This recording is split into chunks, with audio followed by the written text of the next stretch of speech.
up, everybody? Miss Montana DeLeon here with a 1-year anniversary video. Today is January 11th, 2012. Today marks 1 year of my self-love, self-worth, self-esteem, self-respect transformation.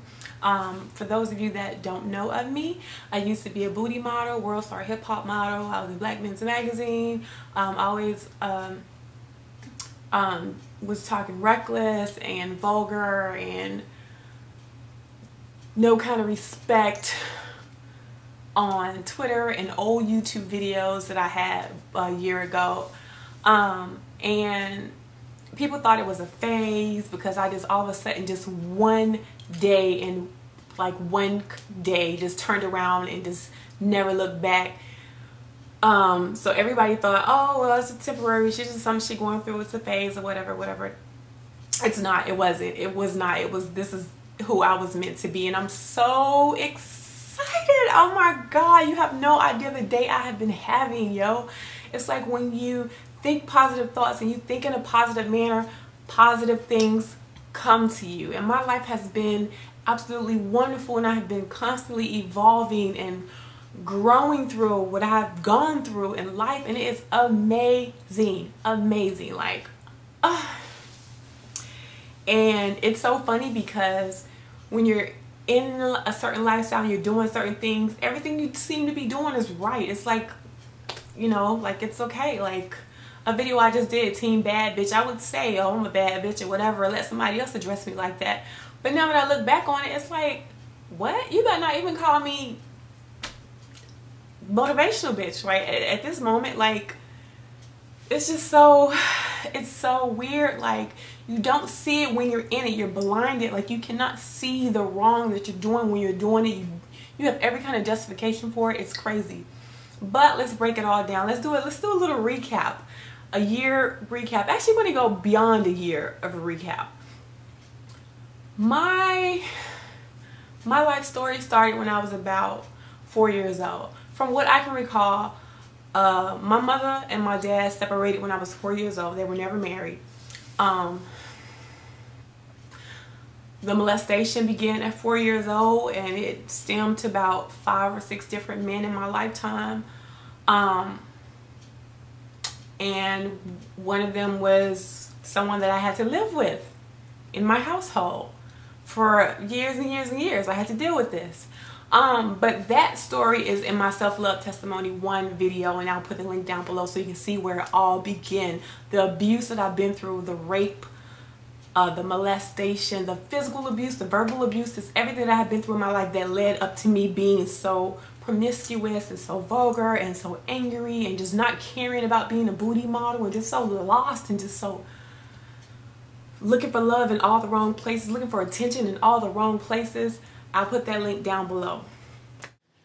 Please keep in mind when you watch my self-love 1 testimony video, you won't see me all emotional and tearing up and choked up, because for the most part, that was my life and that's all I knew, and I didn't really see anything, you know, too emotional about it. I was so used to it because everything was happening in a snowball effect. Like, my life was just all messed up. So I can say that with a smile on my face. I said it when I first was talking about it, you know, with a calm demeanor, because it just didn't take over me emotionally like it would some other woman. It was just my life, and I accepted that. It was my life, and I accepted that.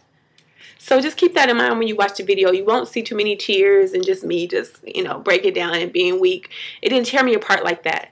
I just accepted it. It was the first video that I ever like really put out there to a certain extent, and I'm going to write a book about my life to go into real detail that I did not cover in that video, because there is more to my life. Whew, way more. If you thought that was bad, baby, it gets worse. But that was the first part of, you know, me opening up and kind of giving the world a little introduction into who I was, why Montana DeLeon was acting out the way she was acting out, why everybody was like, such a pretty girl, why she doing such degrading stuff, such a pretty girl, you know, waste of a pretty face, just ugly on the inside and slutty on the inside and just a pretty face going to waste. So what stemmed this whole self-love transformation, I'm trying to sum it all up in one video. I had an ex-boyfriend, Nunu. You'll see him in the How We Met video on my channel. We met. He went through some hell and high water with me because I was so messed up in the head and just messed up as a person and didn't even realize everything that I was doing was just all messed up. So we had a breakup in November 2010, which broke my little heart. I swear I put my everything into this guy. And that breakup was like one of many, but it was like the most detrimental one. So with that breakup, he was like, look, Montana, I'm not coming back till you change your ways, till you straighten up, get your life together, whatever. I was like, okay, cool.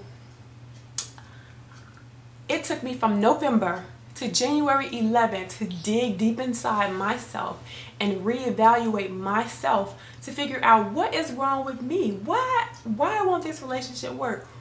Why am I not happy with my life? Why am I not where I want to be in my life with all this booty modeling and all that stuff? What is going on? What am I doing wrong?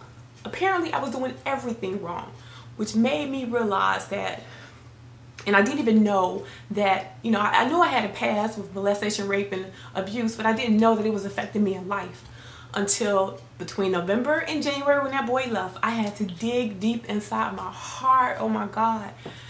Whew. Dig deep inside my heart and my mind. I had to dig deep inside my memories and just any kind of anger that I had and people that I hadn't forgiven in my life and just people that I was mad at. I had to dig deep and just evaluate everything and lay it all on the table and just get my cards right. And then, like a light bulb, January 11th, 2011, I went to my Twitter page. I took down every disrespectful, vulgar, sexual tweet that just made me look bad, just look bad as a person, look bad as a mother. I took that down. Every booty picture that I took modeling, I took those off all my profiles, my personal profiles, even though, and even the YouTube videos, I took that stuff down too. So whatever is left out there is stuff that people copied and saved to their computer and put up and uploaded on the internet themselves. So I don't mind that that stuff is still up, even though I personally took it down because I personally don't want to put it out there. That's not my style. Other people can hold on to my past. That's fine because that's how people are going to do. But in a way, it's, I don't want to say it's good it's still up, but it's definitely a gauge that you can see how far I've come from who I used to be within just 365 days, who I've become. It is absolutely impeccable. It is so, oh my gosh, it is so over my head right now. But I'm happy about everything that I've been through in this past year in my life in general, because it made me and molded me to who I am today. And I think everybody that played a role in, especially me, in making this transformation possible. I definitely want to thank my ex for that, because, you know, like they say, everybody comes in your life for a reason, a season, or something like that. He came in for a season. He did his job. He did a phenomenal job at sparking this fire. And after our breakup in May of last year, 2011, honey, I sparked that little fire into like a huge forest fire. Okay, and it's non-stop. You know how forest fires go. They go on for days and days and days. Baby, this life change is about to go on for years and years and years.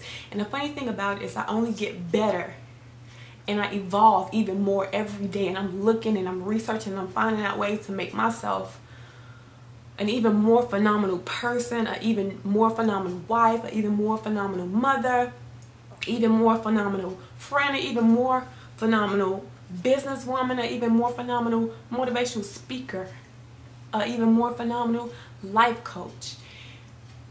It is non-stop. One more thing, I had another transformation where I went through this whole spiritual, religious type of thing where I was just trying to find where I needed to be in life. So I went to church for a couple of months. It wasn't like 6 months long or something like that. It was like from April to like, I don't remember what month, but it was a couple of months. And I'm all into the church, gung-ho. researching stuff out the Bible, having conversations with certain people that kept me, you know, interested in and educating me on the Bible and everything that it means. Shout out to Kari for being my Bible buddy at the time. Kari, hey. But I went through that little phase and I decided to totally get out of that whole religion and the Bible and the God up in the sky and the heaven and the hell, and I don't believe in that anymore at all. I'm not a religious person. I only was doing it because I was raised up. Okay, this is what you need to do. You're going to be a Christian. You're going to go to church on Sunday, and this is what you're going to be Baptist. Okay, so I'm following the herd, just like everybody else. I'm following the herd. But I came to the realization that if I wasn't there, if I didn't see it with my own eyes, if I did not meet this God, how do you know it's real? And all the Christians were saying, okay, if he's real, he gonna come speak to you. He gonna come show you a sign. I was like, okay, cool. If he's real, he'll come speak to me. He'll come speak to me straight up.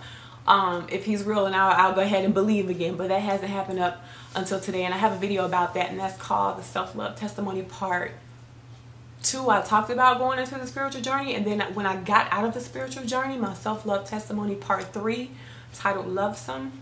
And that's the new spiritual belief that I got now.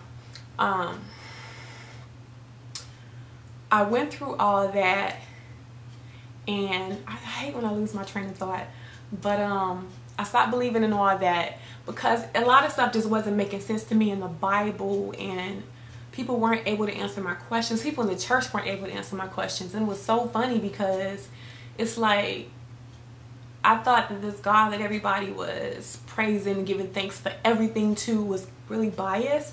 Because I had recently got into a car accident. I wrecked my truck and ran into a wall. I'm okay. And everybody was like, oh, that was God watching over you. Oh, God, that was God doing that. Was God. God was the one who kept you from flying through the windshield. Okay, so let me know this. And this is what no one could answer.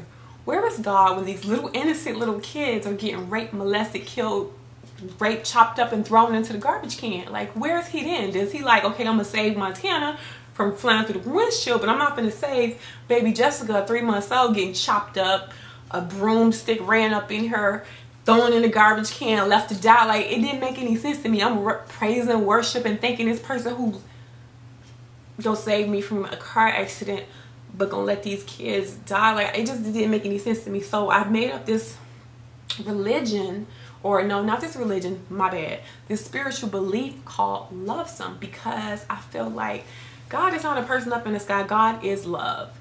God, love, same exact thing. It's a feeling, it's a being, it's a spiritual belief, like love. I feel like, and just like they were saying, oh, you have your own free will down here, or God doesn't do that, God doesn't do that, God doesn't stop this because you have your own free will. Okay, he's not working and he's not doing anything. I'm praising him again for what? Watch us around here running around like cats and dogs, killing each other and going all crazy and ruining the world. But I feel like Love Some, if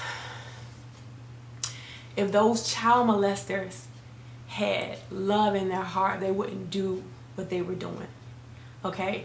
If the people who rob, kill, steal, rape other people, if they had love in their hearts, they wouldn't be doing what they were doing. So I think the world needs a whole bunch more love.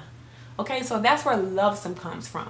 Love is like unconditional, no matter who you are, what you believe in, as long as you're not hurting or disrespecting anybody in the process. I love you.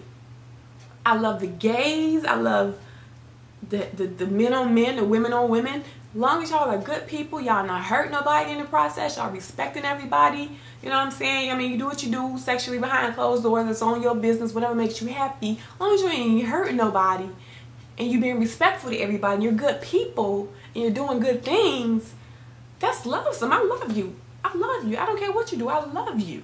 Okay, it's real unconditional love. It's no, oh, I'm going to damn you to hell, I'm going to stone you, and I'm going to ban you out of the Jerusalem. No, it's none of that. I love everybody. I love everybody. And for ones that's difficult and hate on me and just want to wring my neck, I love you too, but from afar. I love you, but I ain't dealing with you. I'm gonna deal with you with a long arm, a long handle spoon, but I love you from afar. You got to get it together, and then I'm gonna love you with open arms. But I love everybody unconditionally, no matter what you do. Like I say, as long as you love and respect people in the process, love and respect yourself, I love you. You can't beat that. Then I started researching and doing stuff and bettering myself as far as relationships are concerned, because of the relationship with my ex didn't work out. I had to up my game 100%. So that's what I did. As a parent, as a mother, I had to up my game 100%. As a good friend, I had to clean my circle of friends that weren't helping me or weren't an asset to what I'm doing in my life, and surround myself with people who uplift me, support me, and are about what I'm about. I had to become a phenomenal friend. I started becoming a phenomenal cook, so you'll see a reflection of who I am and how I evolved as a woman, and how I'm able to cover so many aspects inside and out, just being beautiful and phenomenal inside and out on my channel. So you'll see me doing makeup, hair, fashion, that's the outer beauty. Then you're going to start seeing me do self-love, relationship, positivity of the day, and things like that. That's the inside beauty, and that's just me trying to reach out to you, ladies and gentlemen, my life, what I'm about, how to be a well-rounded person inside and out. So that's what my channel reflects. So 1 year today is my celebration. This is my celebration. I am so happy, so happy. So all I do in my days now is try and outdo myself every day, striving for perfection, which perfection is non-existent, which means I'll be striving forever. This is going to be a work in progress to the day I stop breathing, okay? All I can do is get better. With that being said, I'm reaching out to my ladies and gentlemen, and I want you to enjoy my channel, enjoy everything that I have to offer. If you're about anything loving or respectful and helping people and have a big heart, then you can understand my channel and everything that I do. And I want you to celebrate with me. I have made a couple of Facebook groups that I have done to connect with people and to help people that are struggling with a lot of the things that I've struggled with in life, and try and get to where I am. You know what I'm saying? So I have the Facebook group for self-love. I have the Facebook group for relationships. I have a couple of different Facebook groups, and I'm going to put those links down below as well. But I definitely want you to come join me in that. I will be going to take some classes and some courses about motivational speaking, public speaking, and things like that, life coaching and things like that, because I think I'm going to do this I know I'm going to do this as a profession, because it's what I love doing, and they say your job should be something that you love doing. And I always, even before I was phenomenal, when I was still all messed up, I was still always giving out relationship advice and advice on life and motivational advice and things like that. I mean, that's just been me. So now is the time to make that my career of choice. So I'm going to be a life coach, motivational speaker, just a coach in general. That's my new thing now that I'm going to pursue this year and years to come. So I have finally found me. I love the new me. So confident. Not too much can sway me, because I'm so in love with myself at this point. It's hard to tip me over, because I'm standing so strong right now. It's amazing. And a lot of you have seen my little travels, my little journey from who I used to be to who I am now, and I'm quite sure you're like, wow, she really went from nothing to something. Booty model, pretty for nothing, to pretty with substance. So I'm gonna leave y'all with that. I love you guys so much, and I'm looking forward to many more years with you guys. Love some.